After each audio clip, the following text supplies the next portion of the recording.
Paramashivoham.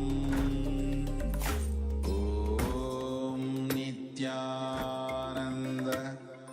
Paramashivoham. Om Nithyananda Paramashivoham. Om Nithyananda Paramashivoham. Om Nithyananda Paramashivoham. Om Nithyananda Paramashivoham. Om Nithyananda Paramashivoham. Om Nithyananda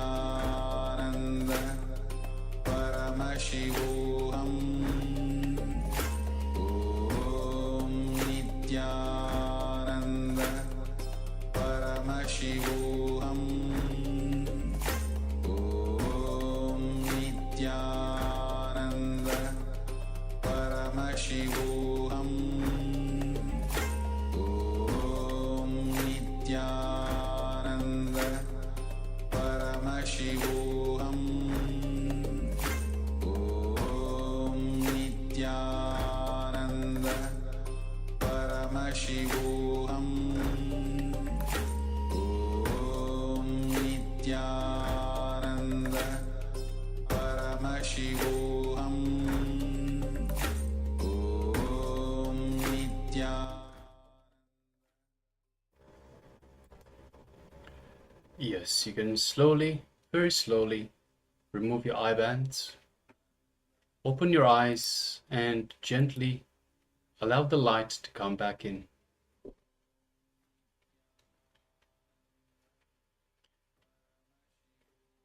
So now that you're back, let us know what was revealed to you in your third eye.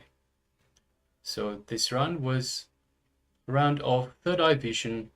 We displayed a word for you, and through the power of the third eye, we requested you, the participants, to let us know what the word was, what was revealed to you in your third eye. What did Swamiji show you?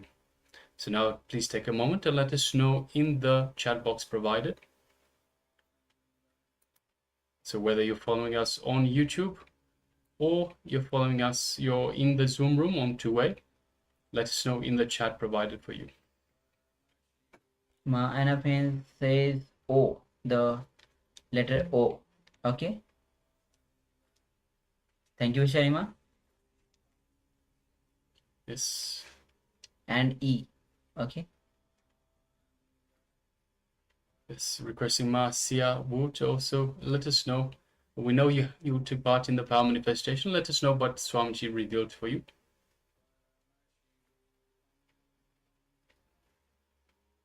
And also requesting everyone else that has the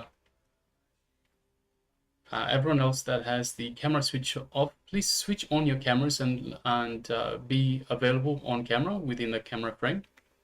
And my Alice, if you're there, let us know if you've taken part in the power manifestation as well. Yes, Ma Xiawu says yellow, red, and numbers. Yes, thank you very much for sharing, Ma. Okay, so let's move to the verification. We'll be showing the image or the word that was being projected. So as you can see, it's a word wisdom with the letters W-I-S-D-O-M. Yes, so Ma Anna Fan, O is definitely there. E is not. Although we did have at the bottom power manifestation in progress, so there's E in there. And so yes, thank you very much for sharing, Ma. Thank you very much for participating. Yes. And Ma Xiao says yellow. So we definitely have the letter itself are in the color yellow. Red. The background color is more like a dark maroon, but it's more closer to the red. So you might have put that as an interpretation of that color. Numbers, we don't have any numbers, Ma. Thank you. Anyways, thank you for sharing and manifesting. The yellow and red is definitely you have manifested. Thank you, for Thank sharing. you to both. Okay. So let us go to the second round now. So we'll be displaying a different word. So once again, another word, and requesting participants to please put on your eyebands, put on any cover, something that is opaque in nature, such that you can't see through and light doesn't come in. So just requesting participants, please put on your eyebands, and let us get ready for the second round of this power manifestation, manifesting the power of the third eye, reading. So we'll be projecting another word for you to identify. So take a moment to cover your eyes. Even the participants who are watching us through YouTube as well, they can also authentically start manifesting this power of third eye and start sharing in the YouTube chat as well. So take a moment to cover your eyes and remember all the powers starts manifesting through the oneness, your connection with Swamiji. The more and more you manifest oneness, you'll be able to manifest the power, and more you are able to manifest the power, more the oneness grows in you. Now bring your awareness to the third eye. Unclutch from every single thought, unclutch from the word, unclutch itself, and just be aware, witness of all the thoughts without clutching. Start chanting Mahavakya. Vibrate with the Mahavakya. Now, let's begin this manifestation.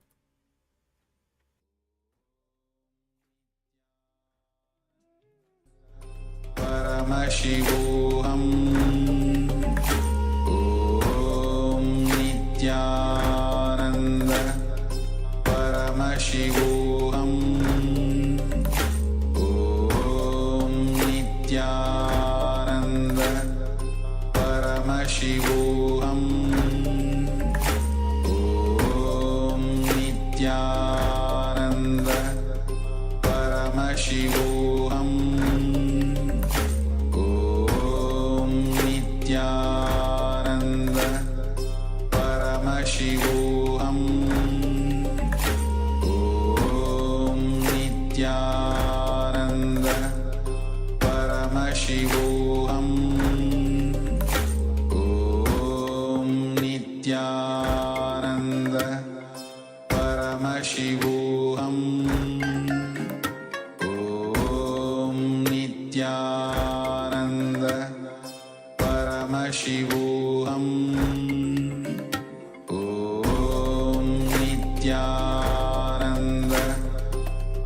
Paramashivam. Om Nithyananda Paramashivam. Om Nithyananda Paramashivam. Om Nithyananda Paramashivam.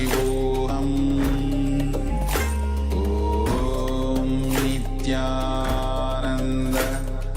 Paramashivam. Om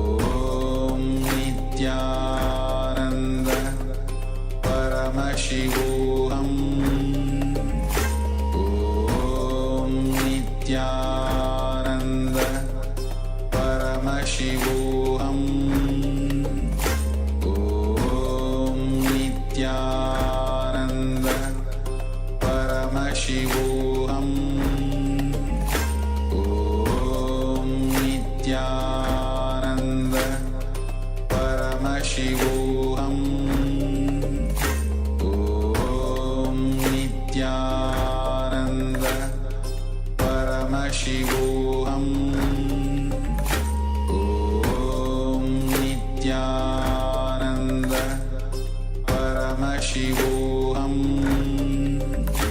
Om Nithyananda